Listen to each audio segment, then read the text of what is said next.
રાષ્ટ્રપતિ દ્રૌપદી મુર્મુએ 2025ના પ્રવાસી ભારતીય સન્માન પુરસ્કાર વિજેતાઓને તેમના અસાધારણ પ્રદાન માટે સન્માનિત કર્યા। 18મા પ્રવાસી ભારતીય દિવસના સમારોહના અંતિમ દિવસે યોજાયેલા સમારંભમાં વિજ્ઞાન, ટેકનોલોજી, વ્યવસાય, શિક્ષણ અને સમુદાય સેવા જેવા ક્ષેત્રોમાં ભારતીય વિદેશીઓના યોગદાનનું જશ્ન મનાવવામાં આવ્યું। પ્રવાસી ભારતીય સન્માન પુરસ્કાર એ ભારત સરકાર દ્વારા પરદેશી ભારતીયોને આપવામાં આવતું સર્વોચ્ચ સન્માન છે। આ પુરસ્કાર તેમની ભારતીય છબી પ્રોત્સાહિત કરવા, સુમેળ ઊભો કરવા અને તેમના યજમાન દેશો સાથેના દ્વિપક્ષીય સંબંધોને મજબૂત બનાવવા માટેના યોગદાનને માન્યતા આપે છે।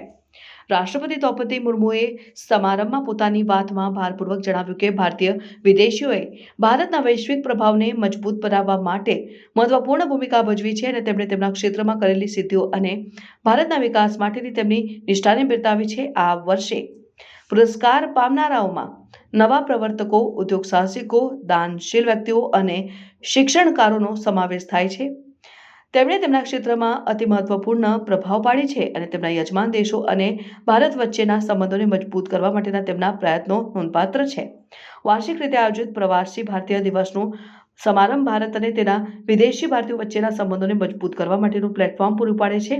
આ સમારંભ વિદેશી ભારતીયોના યોગદાનની ઉજવણી કરે છે અને તેમને ભારતના સામાજિક અને આર્થિક વિકાસમાં સહભાગી થવા માટે પ્રોત્સાહિત કરે છે।